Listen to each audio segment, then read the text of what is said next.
So you guys, welcome to our monthly Path to a Million. Of course, this is a group that are our top producers, 15 million or more throughout the Ben Kenny Co network, as well as the Experience Brokerage Network. So every month we promise to bring you one of our bigs, Chris or Ben or Via, or have an incredible speaker to join us. And that's exactly what we have this week or this month, with a really cool topic. So I'm excited to hear what we've got to share today. And I believe Katie and Robin, this is going to be a doing Path to a Million, right? Like we're going to be actually breaking out into masterminds today. So be ready to participate with your fellow top producers. So with that being said, welcome to the call. Robin, do you want to kick us off with our speaker of the day? Yes, so we are super excited to have Ray York on today. He is the rainmaker for the York team out of the Kirkland area, along with his beautiful wife, Beth. And he is also the team leader of the Keller Williams West Seattle and downtown Seattle offices. So we are super excited to have him here to share his expertise and his thoughts on apocalypse planning. So Ray, did I miss anything there? Nope, that's good. Thank you. I'm excited to hear from you at this point. Thank you for that, Robin. I appreciate it. Yeah, you set me up really great there. I started back in 2006, spent a lot of time in new construction, and then we started the York team with Keller Williams in 2017, and I've been in my role as a team leader about 7 or 8 months now. So living the dream. And I'm sure that everybody is super boned up on the Shift book right now, as we're all paying attention to what's happening with the market. And I don't know about you, but I'm noticing with our clients that even though rates have kind of calmed down and are less dramatic, our buyers are still kind of paralyzed to a certain extent, having a little bit of paralysis by analysis. And so that has definitely slowed some of our production. So it's time to really kind of buckle down and do some wartime leadership, if you will. So we'll go through these, and we're going to do some breakouts, like Katie said. So, so apocalypse planning. It turns out the key to getting rich is to avoid doing stupid things. The vast majority of the dumb tax is a direct result of emotional and optimistic decisions. And the one that caught me there was the optimistic decisions. That's going to be fine. We're going to do these things and we're going to get the result. And kind of going through that with the York team right now, actually.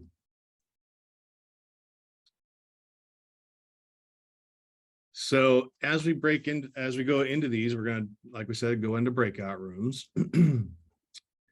So breakout number one is going to be 5 minutes. I want you to pick a leader, a speaker of your group, and then we're going to come back and report back to what your findings were, what your thoughts were on this question. Why isn't my business more profitable on the number of sales I'm currently producing? So as you contemplate that, I think Robin's going to move us into some breakout rooms and dig into that one.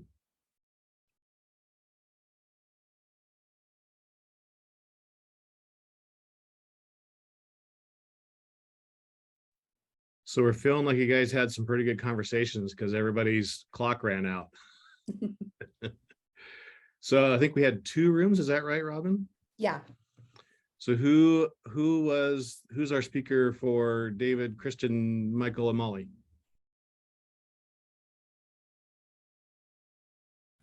Okay, well, this is Kristen. We had a great conversation, but we didn't even think to elect anybody to speak. So unless any of them want to shut me up, I can give a quick summary. Is that cool? You're the leader. Okay.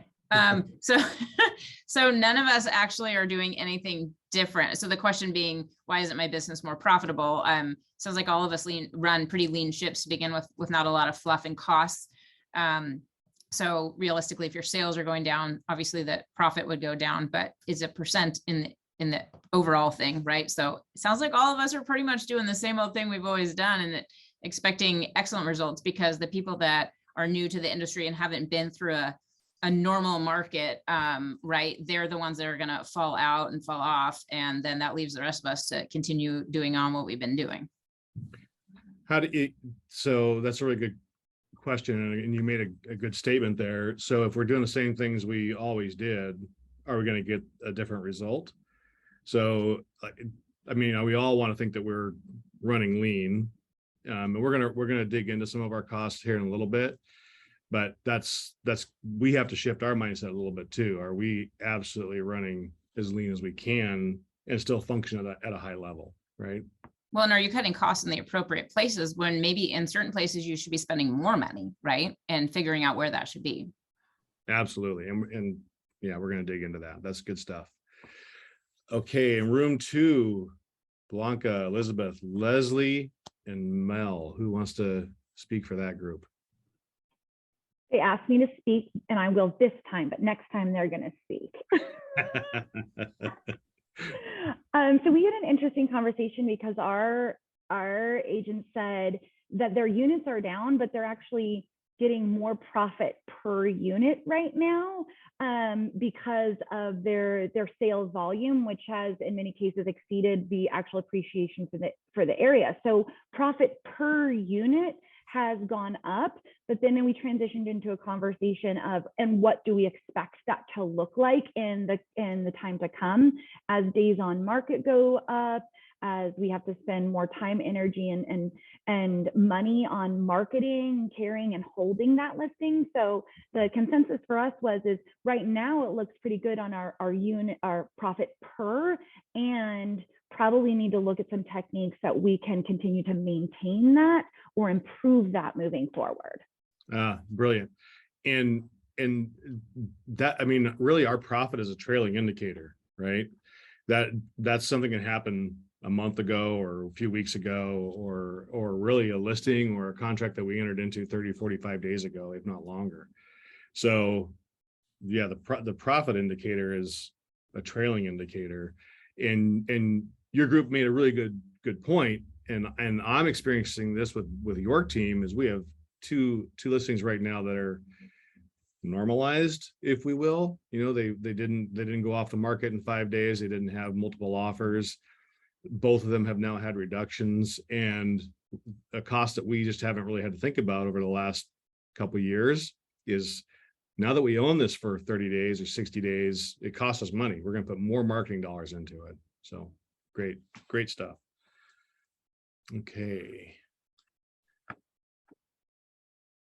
So question number 2, if I had a board of directors and that board fired me and brought in a new CEO, what changes would the new CEO make tomorrow? That's a deep introspective discussion to have, a little bit of a soul searcher. And before we break off into the rooms, I want to invite everybody. I know I said one speaker, but I love interaction, and I think I know 2 people besides Robin on here. So I love it when we have two-way communication. So when we come back, again, have someone be your group speaker, but also let's also have some free form conversation as well. All right.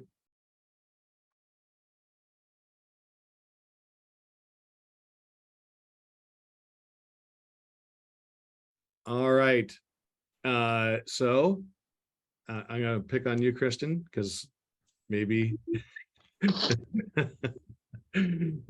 I'm guessing you're still probably our person. Yeah, by default, they said, "Oh, you did a great job last time. Do it again." So no pressure, right? You know, the 3 things kind of that came up was systems and organization, and then accountability. Sounds like a couple of people in our breakout have newer agents that have not been through a market like this before, and so it's going to be holding them accountable and helping them understand what the expectations are and communicating with clients. And then for myself, I just said also accountability and making sure that you stay on track and that kind of thing. You know, and that's a hard one. And I'll be vulnerable and say, I don't like accountability. I don't like it because I can lie to myself, you know, like I get up every morning at 5:30 and go for like it's a mile walk. It's up and down a big hill. And man, I can talk myself out of that walk pretty much every morning. But if I had to, I guess in reality, I'm accountable to my wife because I come back in the morning and I'm back from my walk, and she knows if I've done it or not, So I don't love accountability. If I was, I guess, alone, didn't have that person to say, hey, taking care of the heart, how's the weight going? I could lie to myself. I could find time to watch more TV probably. And I think just in general, we don't always love accountability, right? And as rainmakers, who are you accountable to? I mean, that's not a rhetorical question. Who do you hold yourself accountable to? Do we have coaches? Your team leader, right? Your office team leader is a good accountability partner. All right, awesome. So I know it's not going to be Leslie. Who from Blanca, Elizabeth, or Mel? Oh, it's Mel. All right. It's me. So yeah, the CEO, they would definitely fire. I don't remember. Oh, there it is. If I have a board of directors and the board fired me and brought in a new CEO, what changes? Okay. So yeah, we talked about coaching and leverage for sure. Like marketing assistant, marketing, somebody just taking over all the marketing, or just an assistant, full-time assistant. Organizational models and compensation. I don't know exactly what all that means, but I'll let you guys talk about that. Coaching and accountability. Yeah. So at your production level, how many people have an assistant? Okay. And anybody a rainmaker, team owner? David, you are. Kristen? Okay. So I'm actually missing the onboarding of my new admin right now because we're actually at that spot. Great thing about being in business with your wife, because she can handle that. But that's a scary spot. We'll talk a little bit more about that as we move forward. Coaching also, that's a spot where I think I want a coach, but I'm hesitant to a coach because a coach does what?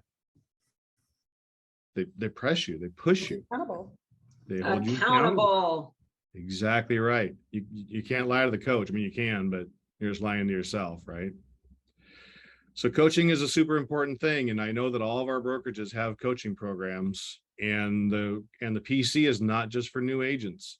I can speak for BKCO coaching program is there's coaching for new agents, there's coaching for the magnificent middle, and there's coaching for rainmakers and for top producing agents. So I feel like there might be a theme here that might be something we'd all want to explore and learn a little bit more about. Marketing, right? That's another thing an admin should be doing. If you go back to career visioning, if you've gone through CV, one of the things they talk about is, we shouldn't be doing the $20 an hour jobs. We should be doing the $800 per hour jobs. And that's part of the MREA too, right? Is leverage.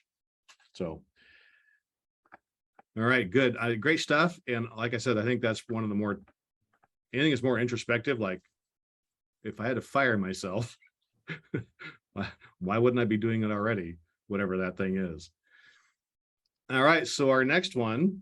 Hey, Ray, before we go on, can I Yeah. talk a little bit to the one that I think is really important, especially as we look at going to a shift? And one of the big ones that if we replace a CEO, if you do have leverage in your world, is that organizational model and that compensation plan, right? Because sometimes the people that we have hired and are close to us is we may not have the right organizational model to fit our business for today, let alone to take us into a shifting market. And when we talk about profitability, I think this is a huge one, right? We coach and teach and interact with agents every single day that their team members are making more than they are as rainmakers. And sometimes having that outside perspective is exactly what people need to understand what a successful and profitable business will look like, and help make some of those hard decisions that they're just too close to see, right? So my advice is everybody who's running a team right now probably should be taking a hard look at not only their hard costs, but also their splits, their compensation plans. Are they relevant and competitive in today's world? Are they overcompensating? Are they undercompensating to have the right talent to suit your business right now? I wanted to kind of touch on that before we move forward, because I think it's a critical piece in the market to come. I love it. I love that so much. It reminds me of a thing, and you may have heard it before, but there's an old story about, a husband and wife, newlyweds, going to have dinner, and the wife is cooking dinner and she cuts the ends off the ham. Have we heard this story? So she cuts the ends off the ham, and the husband says, "Why cut the ends off the ham?" She goes, "I don't know. Because mom did." So she goes and she calls mom. She goes, "Mom, why do we cut the ends off the ham?" Mom's like, "I don't know, because my mom did." So she calls grandma, and "Grandma, why do we, cut the ends off the ham?" "What are you talking about?" "Well, da, da, da.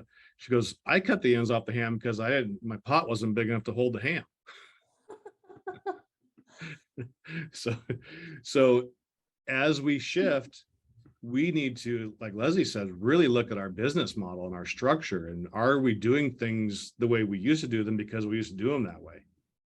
Should we really probably need to dig into those things and do a granular deep dive and really challenge them. And we're going to go into those a little bit more. Thank you for that, Leslie. I appreciate it. Okay, so where am I incurring costs right now that do not support either keeping the customers we've got or getting new ones? If I had to increase my cash on hand by 20% in the next 60 days, how would I do it? I am super excited to hear what you guys come back with on this. So if I had to increase my cash on hand by 20% in the next 60 days, how would I do it?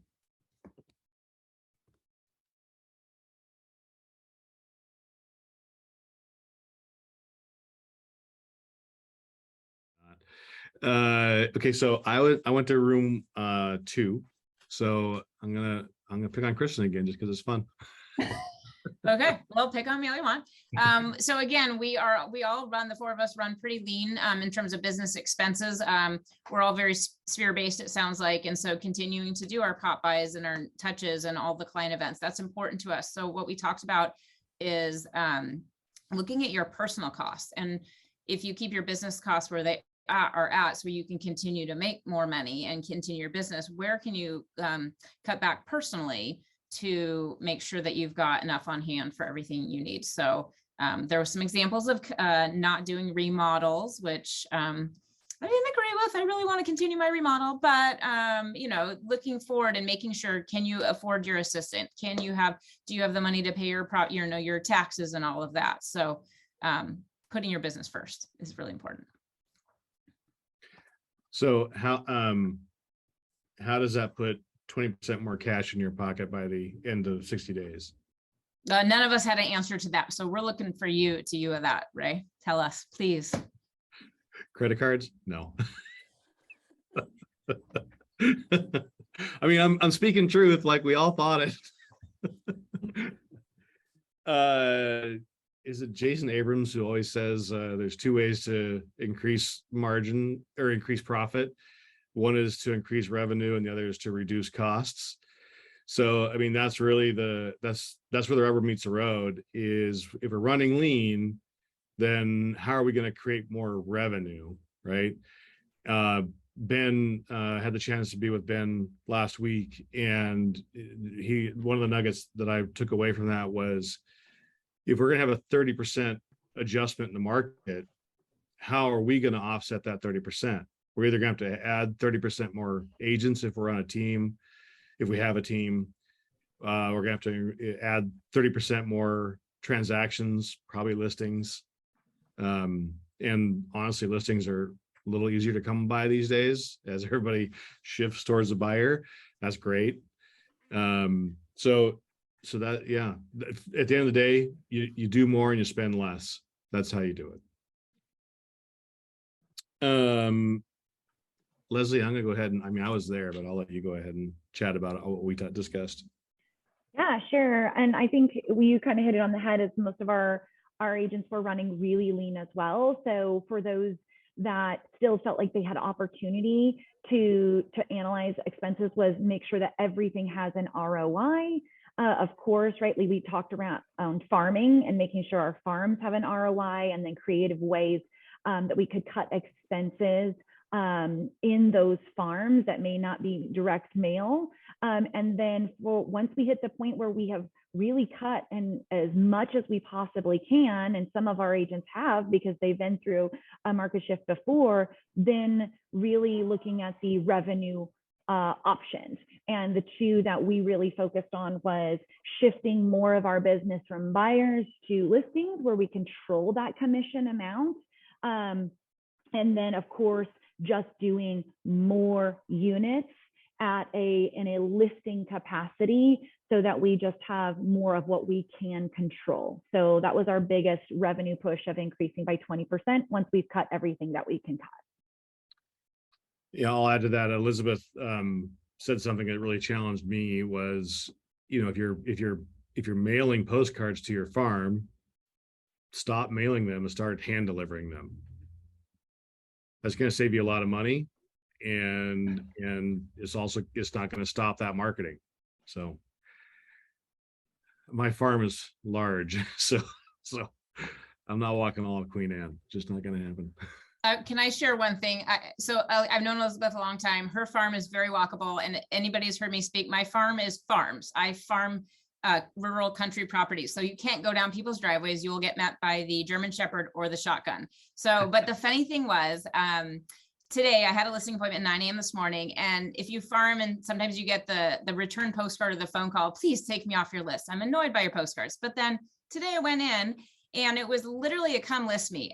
They were ready to sign with me. They had a stack of my postcards. They had kept every single one. I've been farming this farm for like 6 years now, because they said they use them as references. So I'm not going to cut my postcard bill, and I can't walk my farm, but honestly, it encouraged me to continue to go. That was a $1.3 million listing. And I didn't have to work. My work had been put in over the last 6 years, building the trust, building the experience, building the success. So it was come in. So, and not that happens every time. I don't want to give off that impression, because there's some that I don't get still. But man, it sure made it worth all the postcards. I mean, the proof is in the production, right? And that really is what that is for you. You've been consistent over time, and someone who you don't know if it was resonating with them or not calls you up and says, we want to sell our house or our property for $1.3 million. It's fantastic. Kristen, I would say, I know your business too is what I think the important takeaway there is you have an ROI, right? Like, it's time on task over time with a verifiable ROI. And you also do an incredible job of catering to the target market that you are farming. You're not just sending them like, cooking recipes, right? Like, I know you're sending them the stuff to put into their septic system and those crazy things where you really have catered that farm for the ROI. And I don't know that that's what every agent is doing in their farm, right? And I think that's my biggest takeaway is that's a yes and conversation of, if you're just sending garbage out and getting garbage back, then maybe not a way to spend money. If you're using it as a purposeful strategy with an ROI, then keep rocking. Yeah, absolutely. Purposeful was the word I was going to use. Yeah. And you're catering it to sending out, like, put some Red X in your septic. That's fantastic. No, it's so funny. And Leslie's heard me speak about it, but my farm and my sphere, they sometimes get an overlapping, but often they get separate postcards. So my postcard bill is pretty expensive, but like even today, she said, so we live out in the country, and she said, Kristen, based on your postcards, and you know how it is up here, we need to get on the market before the box elder bugs come out, and that's September. So, they literally knew different postcards. And I was on one earlier in the week that gets my Sphere postcard, and they're like, no, we changed our smoke detector because you told us to in that postcard 6 months ago. So I've always been very firm, and this was originally from Brian Buffini, is not sending out the crap that, no offense to my insurance agent and my mortgage broker, but the stuff that they send out that I put in the recycle bin. I probably also go in the recycle bin 90% of the time, but on the way there, they're learning something either about the market or about a home or something. So it's more meaningful than just the stuff you can buy. Yeah, I love it. We're going a little bit long. I'll tell you that for my farm, we have Brivity, so we send out market reports, and we'll talk a little more about what I'm doing. And but that there's to send the market report is free, but to get to the point where I can send it is not. All right. So worst month mentality. This is a thing that I learned by going through Dave Ramsey's Financial Peace University. Is that what it's called? And I'm like, well, my worst month is 0 income, so I can't budget to that. So what if the worst month I have had was my new average month? How long could I survive? We're not going to do a breakout. I'm just going to give you a couple minutes to kind of think about that. So how long, just no numbers. I mean, I shouldn't say numbers, but how long could we survive if our worst month was our average month? I don't like this question. Can we go on to the next one? I'm like, for how long? My average month, like forever, or average month for like 6 months, or like, I need more. I would say for your, let's say you're rolling the last 12 months. And in reality, that's probably not fair, because if we say it was the last 3 months, that might be more fair. So Ray, if we were to look at this number, this question analytically, right? Like the conversation is like, what is my cost of living, and how would my worst month compare to my current cost of living? And then how much do I have in the bank? How long could my savings carry me, right? Like that's how I look at this, right? Like if my costs are 10,000 a month and my worst month was 2,000 a month, I have a gap of 8,000. So how much is in my savings? Divide that by 8,000. That's what this is really asking. If anybody's like, I don't know how to answer this. I'm like, I'm kind of panicking about it. Yeah. That's honest, Molly. Super honest. And I agree. I'm sweating right now. Yeah. For most of us, like the answer very well could be not enough. Right? Like not enough. Or some of us on the call may be sitting here going, I'll be fine. I've got enough passive income that it covers me. Yeah. Yeah. Well, you know, my husband, he tracks everything on Mint, and for better or worse, my business accounts are tied to it as well. So sometimes he'd be like, ooh, you got a big check yesterday. Or lately he's been like, well, your accounts are building up. Or do you have a plan for all that money? And I was like, well, yeah, we're going into a shifting market. That money's going to sit there for a little bit because I have to make sure I can pay my assistant. I have to make sure I can do this and that. Because the long as I've been in this, you do have your basic expenses, which are pretty expensive when it comes down to it. But I want to make sure that those accounts are padded for that amount, right? Absolutely. But yeah, I agree. That this question is making me sweat, because even just yesterday, I said to my new assistant, I said, well, July was fantastic. August is looking like shit right now. Pardon my French, sorry. But we've got another week and a half to get things in escrow for August. So I'm kind of doing the little, the pendulum swinging that we all probably get used to over time as a realtor. But you think, okay, if August is down, September should be better. But then it's like, well, what if September is not better? What if October is not better? So this question is very icky. Don't like it. And having the reserves smooths out the real estate roller coaster, right? Both on our emotional highs and lows and our financial highs and lows. If we have reserves, we're ballasted against that a little bit, right? But if we don't have the reserves, then it gives us all this exact same feeling. Right, expense management. You cannot expense your way out of a recession. You can only revenue your way out. Expensing will result in your business simply dying slower. The purpose of an expense is to generate revenue. So am I spending $1 to get at least $1 back, if not 5. So the ABCD approach to expense management. And I challenge all of us to go through our expenses for the previous month or months or quarter and put an A, B, C, or D next to it. A is a mandatory cost: realtor dues, MLS fees, office fees, the things that have to be there for you to do your job. Continuing education, you know the list. B, a necessary expense: utilities, your cell phone, your CRM, your rent, mortgage, car payment, those types of things. C is a useful expense, meaning it's advantageous and serves a purpose, certain lead gen, certain tools. And D, optional. We like to have it, but we can do without it. So I think I'll tell you now, I was talking about an expense that we do, which is part of my farm, right? Like to send the email is free, but to get there is not. So getting the farm from title and escrow, it's like $2. Okay, that's no big deal. But I pay someone to put data in my database. The thing that's missing is their email address and their phone number. I know who the owner is, I know their address, but I don't know their, anyway, so I pay someone to do that. I pay them relatively little to do it, but am I getting, let's say it costs me whatever, $500 a week. It's less than that. But am I getting $2,500 in return? Well, if I sell one of those multi-million-dollar homes, absolutely justifiable. But have I sold one yet? No. With that program? No. So for me, going through this, I'm saying that's probably a C expense, right?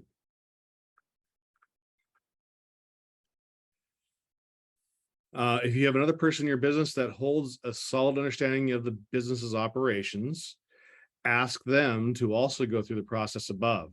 Do it independently of each other. Come back and compare notes. Because we're the easiest person to lie to. So this sort of expense analysis is not a one-time event. Something that should be done on a regular basis, probably monthly. Be cognizant of the differences between an expense when the cost pertains to something that covers just a fraction of time and an investment where it is likely that a future economic value exists, going back to my data entry person, right? So right away, reduce or eliminate the D's. The things that are nice to have, maybe we can go without those right now. Analyze your C's and set a target. And ask yourself what does it do for us? Establish rules around remaining expenses. For example, if pending gross commission income drops by X% month over month, then we will immediately reduce our C expenses by another what percent? Does that make sense?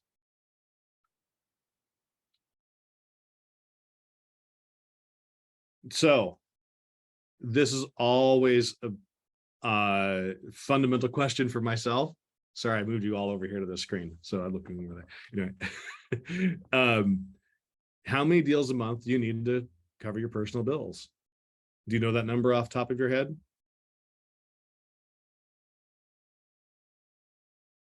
Just give me a yes, a nod, or a no, or Depends on the deal. I mean, am I selling I'm in Skagit County, so we're 500,000 mid and on up. But and I've got some rentals, so I've got some income coming in. So yeah, I could do one deal per month and survive. So I'm Skagit County boy myself. Well, I grew up in Arlington, but I sold all of Skagit Highlands. If that. Oh my gosh, Ray! Sorry. Do you know what those houses are going for now? Yeah, I do. So stupid. Yeah, I think I sold one in there for $199. Anyway, so yeah, I mean, for you, let's say your ASP is maybe 450 for that, for up there. If it's, is that too high, Mel? 500. So I know Skagit County is typically not a 3% place, it's a 2.5. So what is that? $12,000-$13,000. You know, a deal a month is all right. Yeah. But it's pretty simple math, right? We all do it as long as we understand what our expense and our overhead costs are. So this is our last slide, and we're just a touch over. So the math equation is pretty simple. What is your monthly personal overhead divided by your average net commission equals the number of deals that you need to do in a month. I guess I just cut ahead and did it for you. But it's right, it's basic understanding. So that being said, I know it's 12:01. Any takeaways, ahas, things that we can do as network representatives for you to support you in your business and help you achieve what we just analyzed and went through together for the last hour? Please unmute and chat. Kristen's done talking to me. He's done talking. You guys, this is how I would wrap it up, because I want to be respectful of your time. Is for some of you, you might have this really dialed in. And for some of you, your big aha today may have been, I don't know what my net profit is for each sale. Some of you, your aha might be, I don't know what my survival cost of living will be. And some of you haven't done the math backwards. So wherever you are in your business right now, we hope that you will go back and do this math, right? Not just what is your average commission, it is what's the average commission, and then what is my net commission received, and how does that apply to my quality of life, right? Because there is survival, and you can survive and you can thrive through this market shift.